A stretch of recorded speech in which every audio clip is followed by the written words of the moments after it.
thank you for your blessings and your grace. Lord, we just ask you that you look over our first responders and our military. And Lord, we just thank you most of all for your Son, Jesus Christ, for it's in his name we pray. Amen. Pledge allegiance to the flag of the United States of America and to the republic for which it stands, one nation, under God, indivisible, with liberty and justice for all. This meeting is called to order. Madam Clerk, can we get a roll call? Councilmember Demott? Here. Golding? Here. Jansen? Here. Meza? Here. Nichols? Here. Stokes? Here. Mayor Hoffman? Here. Can we get a motion on item 054? Move that we approve minutes from the City Council briefing held on March 8th, 2021. Second. Any discussion from council? All in favor, please signify by saying aye. Aye. Any opposed? Motion carries. Item 055. I move that we approve the minutes from the City Council briefing held on March 22nd, 2021. Second. I'm sorry, did you do the March 25th or March 15th item? Okay, so this is 056, council briefing held on March 22nd. We have a motion and a second. Any discussion? All in favor, please signify by saying aye. Aye. Any opposed? Motion carries. Back to 055. I move that we approve the minutes from the regular City Council meeting held on March 15th, 2021. Second. We have a motion and a second. Any discussion, Ms. Dumont? I'd like to make an amendment to the motion on page 8 of 9. We need to add Mayor Hoffman. That word's missing. Just that there's a motion to Mayor Hoffman. Just need to put the word add in the amendment. Page 8 of 9. Where? In the amendment. Amended motion. Amended motion. Second, to amend the motion to Mayor Hoffman's name if she's interested in Oh, okay. I got you. Did you get that? There's an amendment, a motion to amend on the floor. Is there a second? Second. Any discussion on the amendment? All in favor, please signify by saying aye. Aye. Any opposed? Amendment passes. Back to the full minutes. All in favor, please signify by saying aye. Aye. Any opposed? Motion carries. 057. Move that we approve minutes from the special City Council meeting held on March 22nd, 2021. Second. We already did the 22nd, so now we're on the 25th. Let's withdraw that motion. I withdraw that motion and I move that we approve the minutes from the special City Council meeting held on March 25th, 2021. Second. There's a motion and a second. Mr. Stokes? Yeah, just a point on the title. It says that it was held on Friday, March 25th. It was held on Thursday, March 25th. Good one. We can consider that a Scrivener's error. Make that correction. Any other comments? Good catch, Mr. Stokes. All in favor, please signify by saying aye. Aye. Any opposed? Motion carries. That was a big one. Okay, now on to announcements. I have a couple, so I'll just go ahead and start through them. I just wanted to say the Jacksonville Women's Center held a press conference in conjunction with the City of Jacksonville and the 3 Beaches communities on March 30th, right outside of Surfer the Bar, to kind of kick off and designate April as Sexual Assault Awareness Month. All the council members have a little bag that they distributed around to some of the bar and restaurant owners that has some information about the hotline and other items where they offer support and prevention services. And I'd like to thank Mr. Meza for joining in with that press conference, as well as for helping get the word out to our bar and restaurant owners that the JWC also offers training to help our bar and restaurant employees help to identify and prevent sexual assault within their establishment. So hopefully that will help to continue to make Jacksonville Beach and all of the beaches communities a safer place. We also, Ms. Golding and I attended the Waves grand opening, which is the Jacksonville Housing Authority community in kind of South Central Jax Beach. And it was a really great event, great day, and we also got to tour one of the they're beautifully done. So it's a marked improvement from the prior units that were there that were over 60 years old, and I think that these will bring a lot of dignity and pride to the people that live there. So it was great to be able to take part in that event. Kudos to the Parks and Rec staff for the Easter egg hunt on Saturday. This was the 37th annual, and it was also Jimmy Wilkins' 37th Easter egg hunt. So he was the head buddy in charge, and we had a great time, and lots of kids came out, including our city clerk's little granddaughter, Mr. Jacob Ward's 2 little girls, and there was another city staff there, and I can't remember.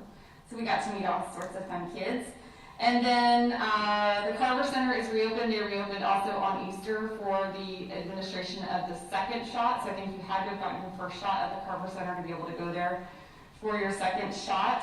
And then finally, we have a kind of evolving situation with an event that is planning on coming here called Orange Crush. I'm sure everybody has seen the news and the different communications that have come out. Our police department has been monitoring this and planning ahead for probably about a month and a half or so now. So we've asked that the chief of police and his team will provide us with a briefing. They've put together a slide deck already. Again, it's an evolving situation, but they will be providing us with a briefing on Monday. So there will be more information to come at that point. So bring your questions. That is it for my announcements. Ms. Golding. Thank you, Mayor. I just wanted to add to what the mayor said about the Waves grand opening. It was a really great event and a great opportunity for me to learn a little bit more, and I wanted to share with everyone else that Jacksonville Housing Authority is not just providing housing to people in need, but they're also, on that property, they have a computer center so that the residents can actually use the computer center to work on their education, whether it's GED, or to apply for jobs. And they also have a department that helps with job openings and help connect them to job opportunities. So I thought that was really amazing, really great opportunity to learn more about what the Housing Authority was doing. And I agree, it was beautiful. They've done a great job with the development. I also wanted to mention that Beaches Watch has their monthly meeting on Wednesday at April 7th at 7 o'clock, and it's a Zoom meeting. But it will be a town hall with Jacksonville City Councilman Rory Diamond. So this should be a very interesting meeting to get updates from the councilman on what's going on in Jacksonville that would impact our beaches, and it's an opportunity for people to ask him questions as well. A great opportunity to interface with our Jacksonville representative. And then also wanted to mention to my colleagues, hopefully you got an email, but the League of Cities has open registration for the policy committees. And I just wanted to mention I served on the Municipal Administration Policy Committee last year, and it was a really great experience. If any of you are interested in serving on a policy committee, I highly recommend it.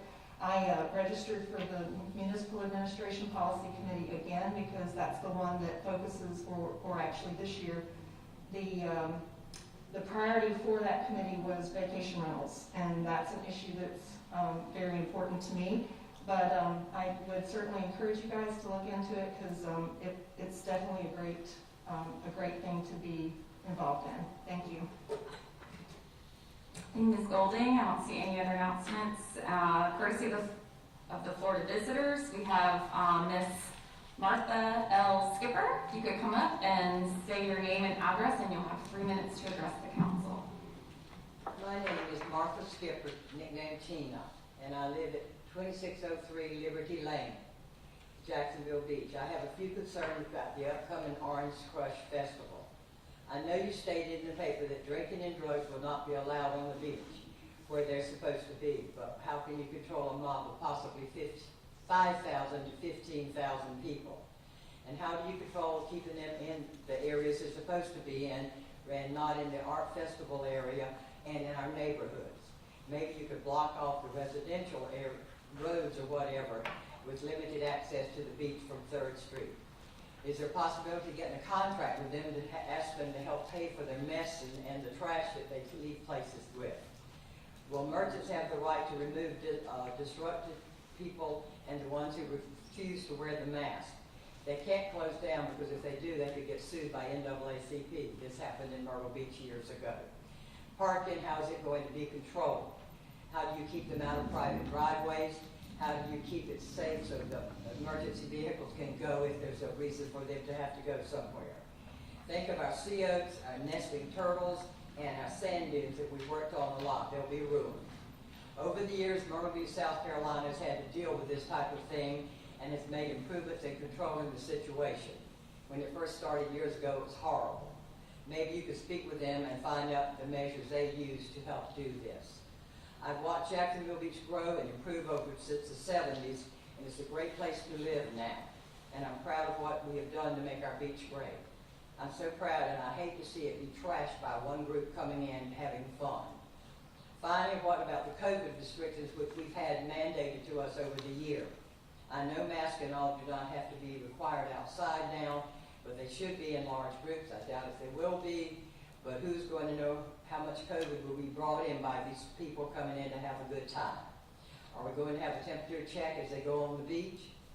Once you get this type of gathering to be allowed in your area, there will be no end to it.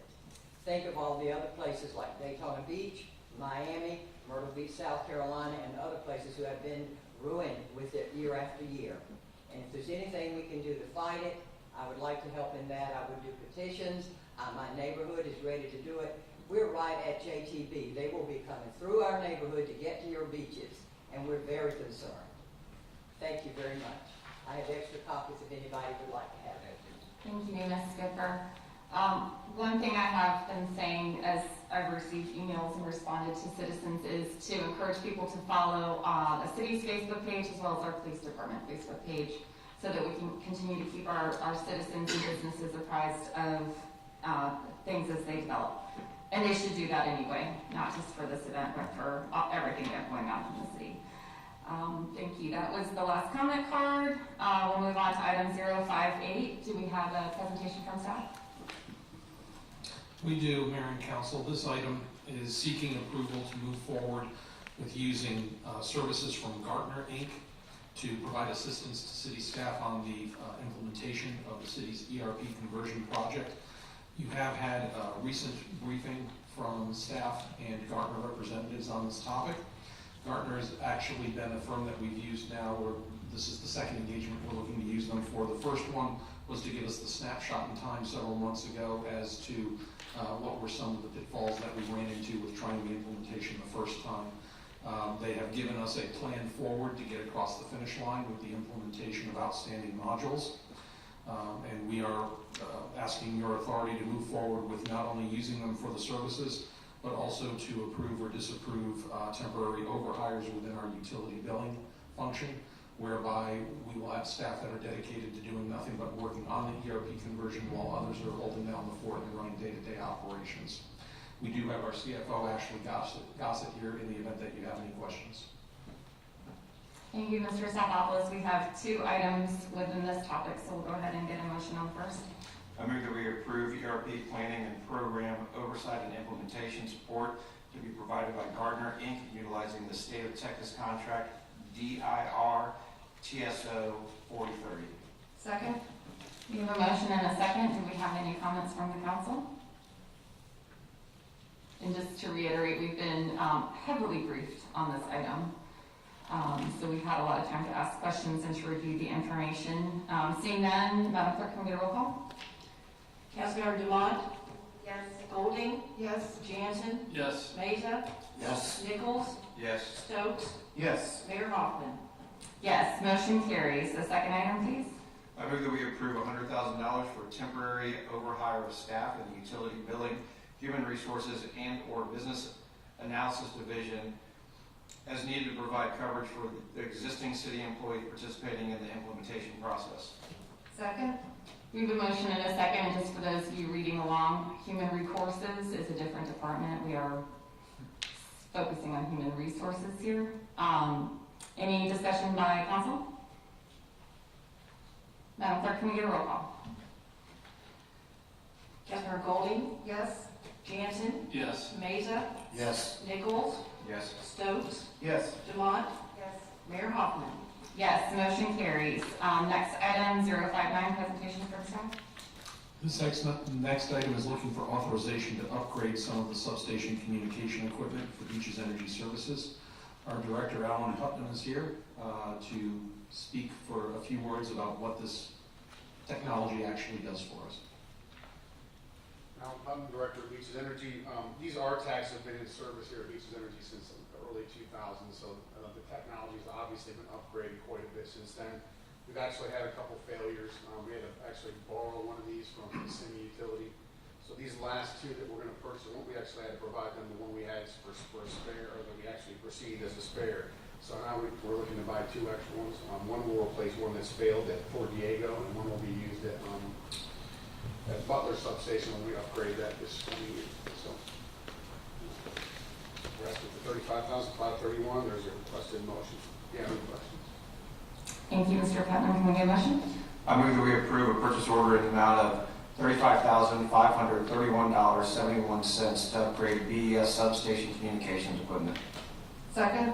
We have a motion and a second. Are there any questions or discussion from the council? Seeing none, Madam Clerk, can we get a roll call? Councilmember Jansen, Yes. Mesa, Yes. Nichols, Yes. Stokes, Yes. Demott, Yes. Goldie, Yes. Mayor Hoffman. Yes, motion carries. Item 060, do we have a presentation from staff? We do, Mayor. With your consent, we'll actually talk about both of these items at the same time. I'll allow it. Thank you. 2160 and 2161 are related to design projects that the Public Works Department is going to be shepherding over the next many months to a year plus for major infrastructure improvements that will start in the downtown area and extend all the way down to the South End CRA. I'd like to ask our Public Works Director, Dennis Barron, to come up and speak a little bit related to these two projects.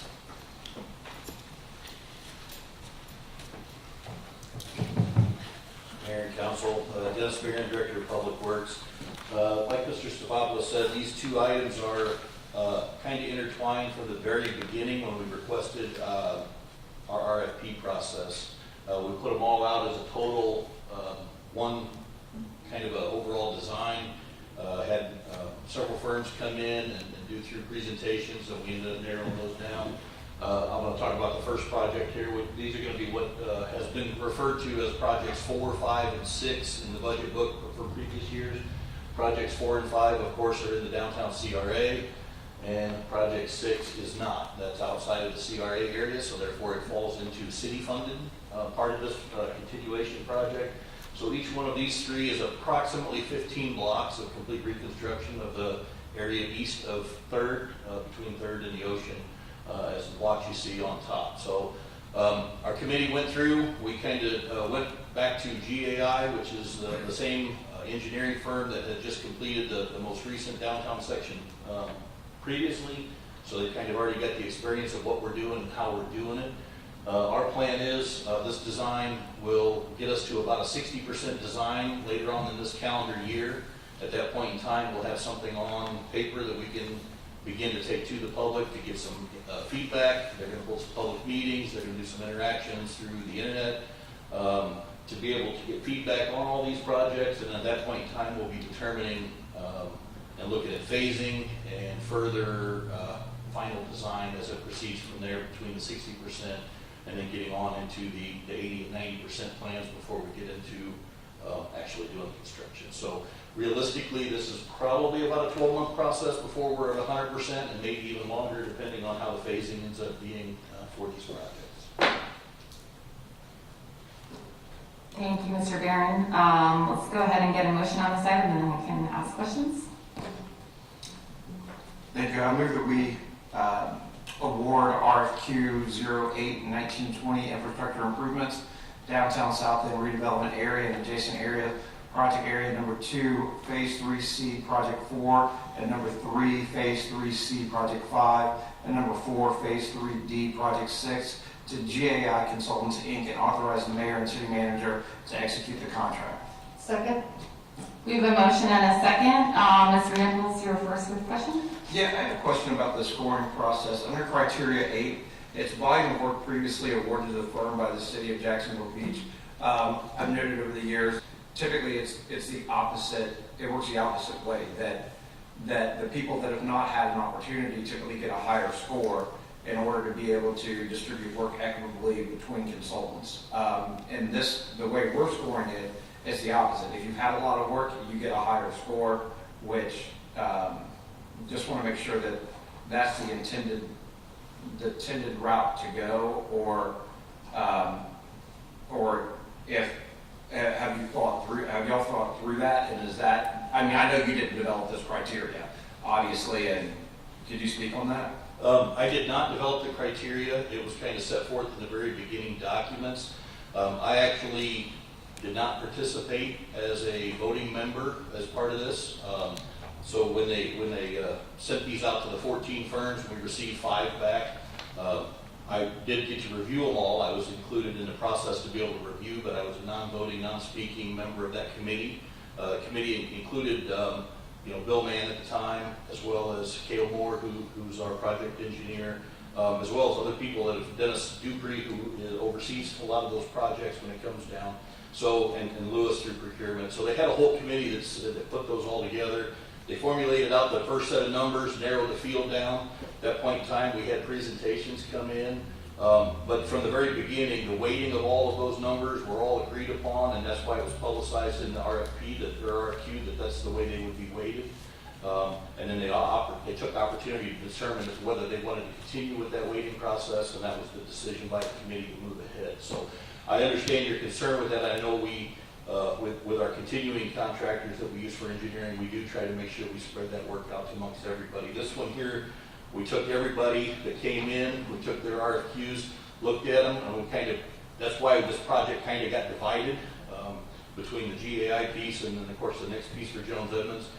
Jones Edmonds was a lot stronger when it comes to the stormwater, and they're also have paired up with Hanson as well, so they have a prevalent for us for the stormwater issues, which is kind of why we then separated the 2 projects and created 2 projects out of the 1 RFQ that you're seeing in front of us. So sure. I understand what you're saying, and I know GAI had a lot of that internal knowledge, and we were happy with what we had gotten with them, and I think we were, the group itself was a little concerned when you start talking about a downtown project as big as this is, to go with somebody who's never been here before.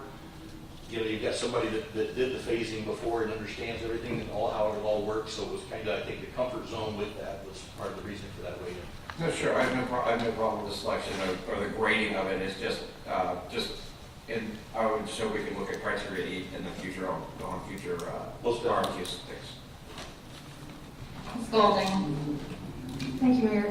Dennis, could you, I know that you weren't here, but I know that you know that we had a lot of issues with the 12th Avenue South work that was done. Particularly, we had lots of residents who kept coming to council meetings and who had a lot of complaints about the work that was done and how it impacted them. I know this is strictly design, but what are we doing or planning to do when we go beyond the design phase to make sure that we don't have the same problems that we had with that previous project and the impact on the residents? Right, and I understand. I know I did come in at the tail end of it, so I did get a lot of the concern, especially with the laydown area. Part of that we're hoping to vet through our process as we get through design, and then vet that once we get to the point of bidding for a contractor to determine what do they need, where do they need it. I know a lot of the complaints came from the laydown with yard area as well, but I know for us, like I said, that's why we're kind of pursuing with a set of 60% plans to kind of get something in writing, and then we can start trying to meet with the residents, we can start to meet with the people in the area to determine, do we need more parking, do we need less parking, is there places for parking, is there not places for parking, and then how it all intertwines together. We were even taking an opportunity to look at that time as well about phasing, whether we can do First Street and Second Street as separate corridors and kind of combine it, instead of having a square, get a long rectangle and then run the project in a different direction. We're hoping to vet all that as we get through the design. So I know we've got a long laundry list of what went right and what went wrong, and we're hoping to correct that. And some of that we aren't in our design. We're beginning to address those things that we saw as problems before. So I think, like I said, this just gets the design on the table, gets them starting to work on it, and then they'll bring in at the 60%, which we expect sometime around November, December, to start bringing into public meetings and the actual individual conversations with the property owners in the area especially. One other thing I wanted to mention, I had a meeting with a business owner, and I guess his concern was something that I would think would be a concern for residents too, but he had issues with the fact that the contractor would start work and then they would stop and then just go away and then come back and resume, who knows whatever time frame later, and it was very frustrating. So I just want to make sure that's on your list as well of things to make sure that we're managing that as well, so that we don't start something and then leave a mess and the residents are kind of like, what's going on here? I mean, if there's any way that we can make sure that things are done, This particular contractor or engineer has provided some interactive communication programs that are evolving with computers, so that you can actually, if you live in the area, you can find out what work's going on, when it's kind of being scheduled, what it's supposed to be doing. And it's supposed to help with that communication piece. Of course, you're going to have things that come and go as they get started on something and find out they can't finish it for whatever various reasons. So I know we're going to try to minimize that, as well as one of the requirements of this new design is to have a better communication piece, to be able to communicate with those individual homeowners. When are you going to be working in front of my house? When do I need to be concerned about my parking? Or when do I not need to be concerned about it? What roads are going to be closed when? How can I get in and out? So we're really trying to concentrate our efforts on that communication piece this time around especially. Thank you, I appreciate that.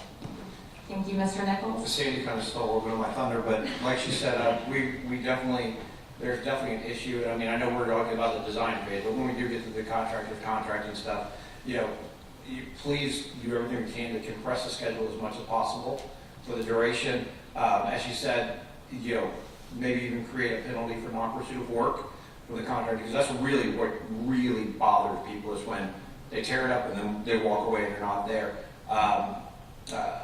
Include a high liquidated damage or whatever we can statewide to really force them to be able to finish. And then also on the other edge of that, so it's not just a negative, also consider doing like a non-excuse bonus to be able to, because I think it's important to the people in our community to get these projects done as fast as possible, and not, I don't think they're overly concerned about some additional money going to it in order to be able to get it completed as quickly as possible. Understood. And I think that's kind of the path that Mr. Stefopoulos has helped kind of lead me down as well, to understand that when we get to the construction phase of it, we want to have a lot more conversation about liquidated damages and or completion bonuses, whichever direction we can kind of get this to work in our favor to help move this along as fast as we can. So we plan on looking at that, and I hope when I come back up and we're doing this second half about a year from now, and we're talking about the construction phase, I'll have all of those questions and answers already be hammered out and addressed, I hope. Fantastic. Thank you very much. Thank you. I don't see any other questions from council. Madam Clerk, can we get a roll call on item 060? Councilmember Meza, Yes. Nichols, Yes. Stokes, Yes. Demott, Yes. Golding, Yes. Jansen, Yes. Mayor Hoffman. Yes, the motion carries. Item 061, can I get a motion? I move that we award RFQ 08-1920 infrastructure improvements downtown South End redevelopment area and adjacent areas, project area number 1, phase 3C, project 3, and number 5, South End Redevelopment Agency to Jones, Edmonds and Associates, Inc., and authorize the mayor and city manager to execute the contract. Second. We have a motion and a second. Mr. Stokes. Something I just noticed, do we need to update page 20 of the contract for the legal sufficiency, as it still lists our city attorneys on administrative leave? You need to update, it's got update for a new signatory. We'll make the changes necessary. Okay, it's on both contracts, just there. Thank you, Mr. Stokes. Any other questions, comments? Madam Clerk, can we get a roll call on item 061? Councilmember Nichols, Yes. Stokes, Yes. Demott, Yes. Golding, Yes. Jansen, Yes. Meza, Yes. Mayor Hoffman. Yes, motion carries. Thank you, Mr. Barron. Is there a staff presentation on item 062? Yes, 062 is our traditional mid-year budget modification. As council is aware, we adopt the budget, which goes into effect October 1st of each fiscal year. There are usual minor modifications that need to take place during the course of the year. There is an opportunity to do a true-up at the mid-year window and then to do another one at the end of the year. The one that's in front of you is our mid-year budget modification, and we have our CFO, Ashley Gossett, here if you have any questions on the items within it. Thank you. Madam Clerk, will you read the resolution by title? A resolution amending the operating budget of the City of Jacksonville Beach, Florida for the fiscal year beginning October 1, 2020 and ending September 30th, 2021. Thank you. Any motion? I move that we adopt resolution 2076, 2021, authorizing the mid-year budget adjustment. Second. We have a motion and a second. Are there any questions from council? Madam Clerk, can we get a roll call? Councilmember Stokes, Yes. Demott, Yes. Golding, Yes. Jansen, Yes. Mesa, Yes. Nichols, Yes. Mayor Hoffman. Yes, the motion carries. This next one is very exciting. Mr. Staffopoulos, would you like to give the staff update?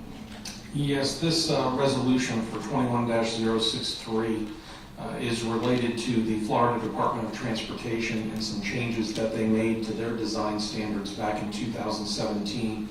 It was recently brought to the Public Works Director and my attention over the last month or two that the DOT changed the standard with regards to signage around schools where the speed limit changes with an associated time frame.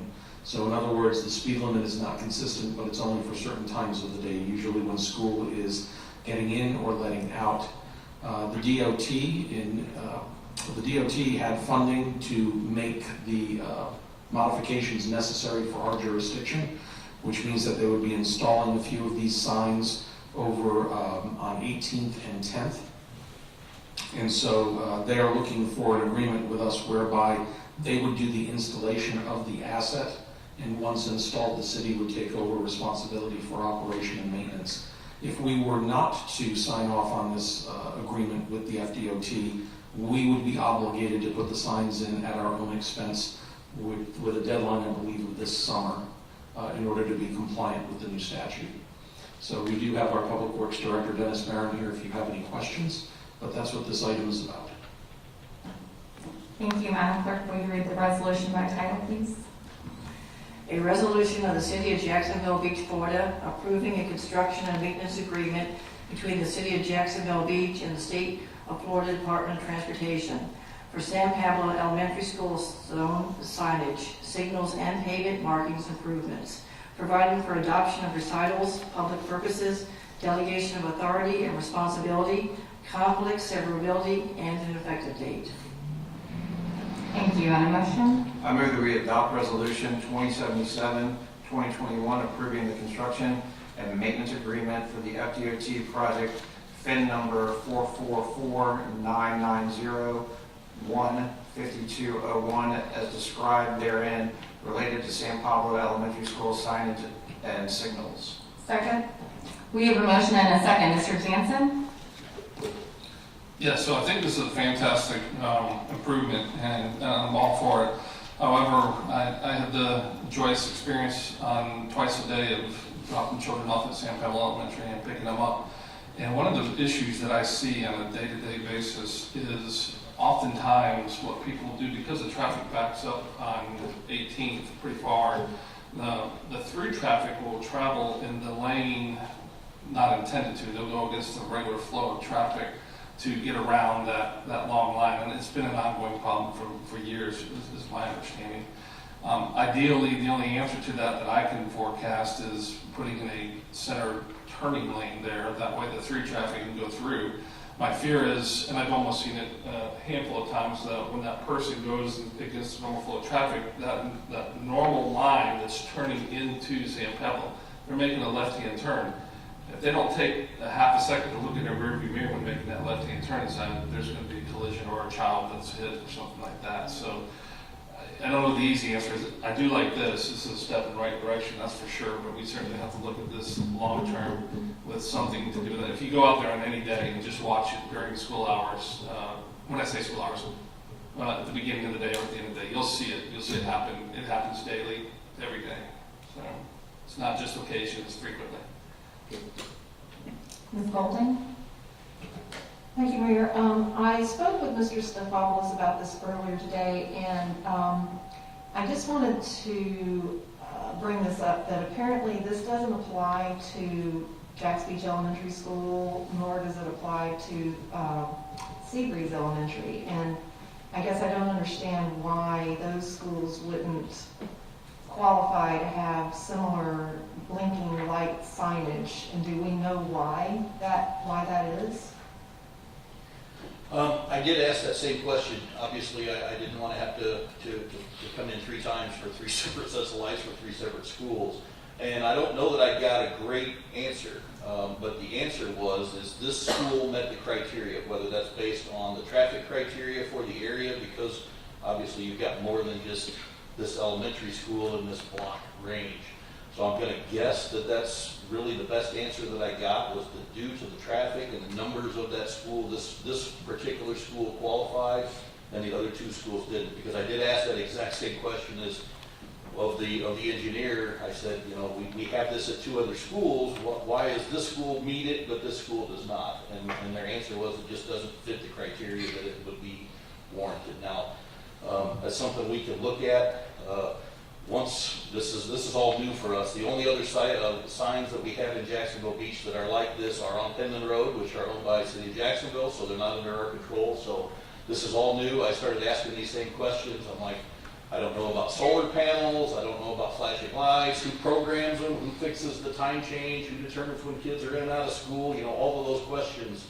And I didn't really get an answer on any of those other than we own them. If somebody hits it with a car, we'll be the one putting it back up. So I'll be finding out some more information as those specs come to me, so I can get some costs and we can make the determination, is this something that we should consider doing as on Jacks Beach Dime to do for these other schools to make those zones safer, or do we just wait and see what happens based on the traffic needs? That's the only guess I can really give, is once I get the parameters of what these units actually cost per pole, then I can kind of bring that back and say, if this is the direction we want to go, these are the costs that are going to be going for. Okay, thank you, because I know that inevitably and justifiably so, we will have residents and parents who live around those other elementary schools or who travel to those elementary schools who are going to see what we have around San Pablo Elementary and are going to want to know why we don't have the same thing around their schools as well. So thank you. Yes, ma'am. Mr. Stefopoulos and I put together a fairly long list of questions back to the engineer before we just even brought this to you. I sent it to him and said, hey, I think we need to get this on the docket, but then we had some questions, because simply we don't have any of this anywhere else. So, my first idea was we didn't want this. Not that we cared that they put the signs up, but I don't want to have to be maintaining batteries and solar panels and all this other stuff. And that's kind of some of the answers we did get back, answered some of those questions. And it was really not whether we want to or not, it's we need to, and then we'll figure that piece of it out. Because my opinion, I'm going to have some of this stuff sitting in the background for the what if scenario to be able to get this operating back again when it does have an instance of failure. Mr. Nichols? I have a conflict on this issue. I'm going to abstain from voting. Mr. Meza? Mr. Barron, do you think the reason why Seabreeze and Jacks Beach Elementary were denied the same specs because they were away from the road and San Pablo Elementary is right near 3rd Street? Do you think that's what happened there? They didn't really give me any parameters other than just the traffic and the sizing of the school warrants that these to be qualified.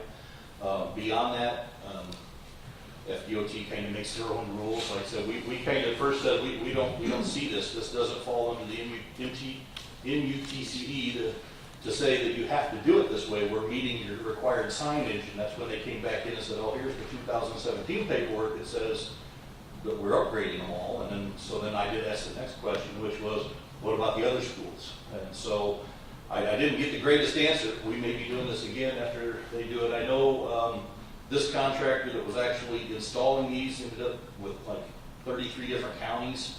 So they're doing them all across, not just Duval County. It's 33 different counties in the central and northern part of the state. So this contractor's everywhere doing these for everybody, and it was just FDOT funded, so I'm not for sure exactly where they come up with the funding or how they determined exactly which ones did or didn't. They just picked them. 178 schools. There you go. Are you finished, Mr. Windsor? Thank you. Any other questions from council? Madam Clerk, can we get a roll call? Councilmember Demott, Yes. Golding, Yes? Jansen, Yes. Mesa, Yes. Nichols, Stay. Stokes, Yes. Mayor Hoffman. Yes, the motion carries. Next up, we are moving into the ordinance section of our agenda. I don't think we need a staff update on this one, or do we? Oh, we do? If I could just make a general statement for all of council. The ordinances that you're about to hear tonight, 2 of them are second reading and 2 of them are first reading. The 2 that are for second reading, hopefully those go through with minimal issues or no changes whatsoever. If there are substantive changes that council is looking to make to either of those on second and final reading, we would ask that it be pushed back for a 30-day window to allow us to have the appropriate legal representation, look at the ordinances and draft any changes accordingly. With regards to the 2 first reading items, number 66 and 67, those were both prepared prior to the current suspension of the city attorney. Therefore, if there are any changes that are looking to be made to those, we would ask that they just be deferred at this point in time and not go further until we have an attorney on staff or one that can consult with us on these 2 items. Thank you, Mr. Soutopoulos. Can we have ordinance number 2021-8155 read by title only? An ordinance of the City of Jacksonville Beach, Florida to repeal and replace Chapter 5, Animals and Fowl, in its entirety, including a new title, articles, and sections, providing for legislative findings, repeal of conflicting ordinances, severability, codification, and an effective date. Thank you. This ordinance is before the council for a public hearing and consideration on its second reading. I will now open the public hearing on ordinance number 2020-8155. Is there anyone who would like to speak in favor of the ordinance?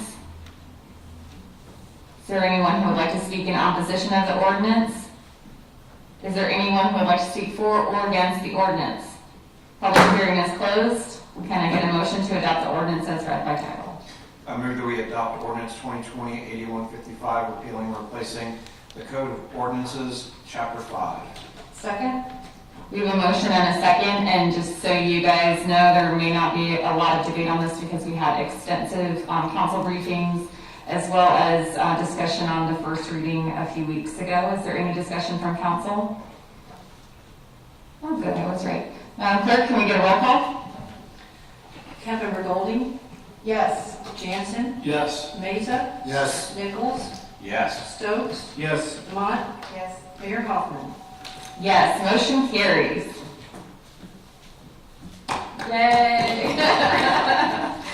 Kudos to everyone involved, in particular our animal control officer and our police department, Ms. Golding, everyone who played a part in making this a really great ordinance for the city of Jacksonville Beach. Next up, 2020-8163, Madam Clerk, will you read by title only? An ordinance of the City of Jacksonville Beach, Florida to amend Chapter 2, Article 2, Section 2-16 of the Code of Ordinances to replace the City Council regular meeting 7 p.m. start time with optional start times that are to be determined by the city manager and the mayor to be conducive to citizen input, city council operations, or other public purposes, providing for legislative findings, repeal conflicts, severability, codification, and an effective date. Thank you, Madam Clerk. This ordinance is before the City Council for a public hearing and consideration on its second reading. I will now open the public hearing on ordinance number 2021-8163. Would anybody like to speak in favor of the ordinance? Would anybody like to speak in opposition to the ordinance? Seeing none, this hearing is closed. Can I get a motion? I move that we adopt ordinance number 2021-8163, replacing the regular city council meeting start time of 7 p.m. Anyone like to speak in favor of the ordinance? Is there anyone who would like to speak in opposition to the ordinance? This public hearing is closed. May I have a motion? I move that we approve ordinance number 2021-8164 on the first reading and schedule a second reading for April 19th, 2021. Second. We have a motion and a second. Are there any comments or questions by council? Seeing none, Madam Clerk, can we get a roll call? Councilmember Meza, Yes. Nichols, Yes. Stokes, Yes. Lamont, Yes. Golding, Yes. Jansen, Yes. Mayor Hoffman. Yes, motion carries. Ordinance number 2021-8165. Staff update? Yes, this item, ironically enough, just a few short months ago, City Council approved the creation of a fire appeals board. However, with the latest version of fire codes, that is no longer a requirement. As long as you have some type of form of appeal, you do not necessarily have to have a board. So it is our recommendation that this particular section be repealed. Thank you, Mr. Staffopoulos. Madam Clerk, will you read the ordinance by title? An ordinance of the City of Jacksonville Beach, Florida to amend and retitle Code of Ordinances, Chapter 10, Article 5, Building and Fire Code Board of Appeals, providing for adoption of recitals and legislative findings, repeal of conflicting ordinances, severability, convocation, and an effective date. Thank you. This ordinance is before the council for public hearing and consideration on its first reading. I will now open the public hearing on ordinance number 2021-8165. Is there anyone who would like to speak in favor of the ordinance? Would anyone like to speak in opposition to the ordinance? Public hearing is closed. Can I get a motion? I move that we approve ordinance number 2021-8165 on the first reading, amending the City Code of Ordinances, Chapter 10, Article 5, Building and Fire Code Board of Appeals, and schedule a second reading for April 19th, 2021. Second.